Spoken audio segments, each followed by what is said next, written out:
ನಾವು 40 ವರ್ಷದಿಂದ ಈ ಒಂದು ದಸರಾ ಉತ್ಸವನ ಮಾಡ್ಕೊಂಡ್ಬರ್ತೀವಿ. ಅದು 40 ವರ್ಷದಿಂದ ನಾವು ತುಂಬ ಚಿಕ್ಕ ಹುಡುಗರಿದ್ವಿ.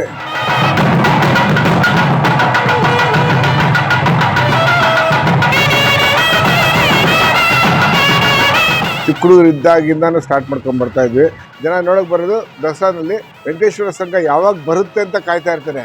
ನಮ್ಮ ಒಂದು ತೇರು ಪಲ್ಲಕ್ಕಿ ಬಂದ ನಂತರ ಸುಮಾರು ಜನ ಮನೆಗಳಿಗೆ ಹೋಗ್ತಾರೆ. ಅದು ನಮ್ಮನ್ನು ನೋಡೋದಕ್ಕೆ ಅಂತಲೇ ಕಾಯ್ತಾ ಇರ್ತಾರೆ.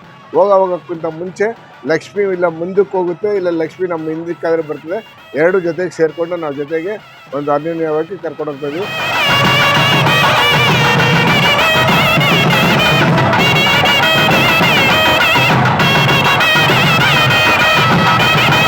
ಶ್ರೀ ವೆಂಕಟೇಶ್ವರ ಸೇವಾ ಸಮಿತಿಯ ಕಾರ್ಯದರ್ಶಿ. ಎಲ್ಲ ಜನಗಳು ಸೇರ್ತಾರೆ, ಒಗ್ಗಟ್ಟಾಗಿರ್ತೀರಿ. ಇದೇ ಥರ ಕಾರ್ಯಕ್ರಮ ನಡ್ಸ್ಕೊಂಡು ಹೋಗ್ತಾಯಿದ್ರಿ. ಜೈ ಹಿಂದ್, ಜೈ ಕರ್ನಾಟಕ ಮಾತು.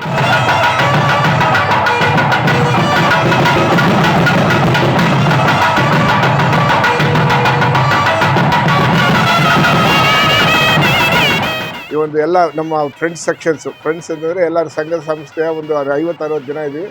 ಎಲ್ಲರೂ ನಾವೇ ದುಡ್ಡು ಹಾಕ್ಕೊಂಡು ಎಲ್ಲರೂ ಸೇರಿಕೊಂಡು ಮಾಡ್ತಾಯಿದ್ವಿ. ಇದು ಒಬ್ಬರದಲ್ಲ, ಎಲ್ಲ ಒಂದು 40 ಜನದ್ದು ನಮ್ಮದು ಸಂಘ ಸಂಸ್ಥೆಗಳಲ್ಲಿ ಮಾಡಿಕೊಂಡು ಬರ್ತಾಯಿದ್ವಿ.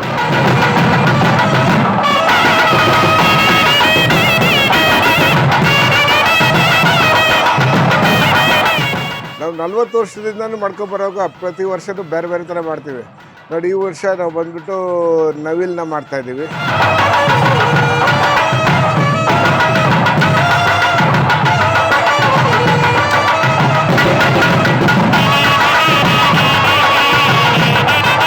ಈ ಸತಿ ಡಿಫ್ರೆಂಟಾಗಿ ನವಿಲೇ ತೊಗೊಂಬರ್ತಾ ಇದ್ದಂಗೆ ಅದನ್ನೊಂದು ಮಾಡ್ತಾಯಿದ್ವಿ. ಎಲ್ಲ ಫ್ಯಾಮ್ಲಿ ಒಟ್ಟಾಗಿ ಹೋಗೋದ್ರಿಂದ ಹತ್ತತ್ರ 2-2.5 ಸಾವಿರ ಜನ ನಾವು ಇಲ್ಲಿಂದ ಪ್ರಶಸ್ತಿ ಹೋಗ್ತೀವಿ.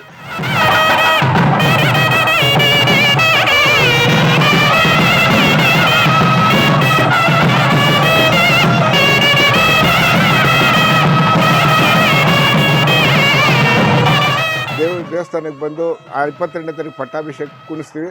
9 ದಿನಗಳು ಏನು ನಡೀತದೋ ಎಲ್ಲರೂ ಬಂದು ಆಶೀರ್ವಾದ ಪಡಿ, ಈ ಆಶೀರ್ವಾದ ಪಡಿಬೇಕು ವೆಂಕಟೇಶ್ವರದ್ದು ಅಂತ ಹೇಳ್ತಾ ಎಲ್ರಿಗೂ ಜೈ ಹಿಂದ್, ಜೈ ಕರ್ನಾಟಕ ಅಂತ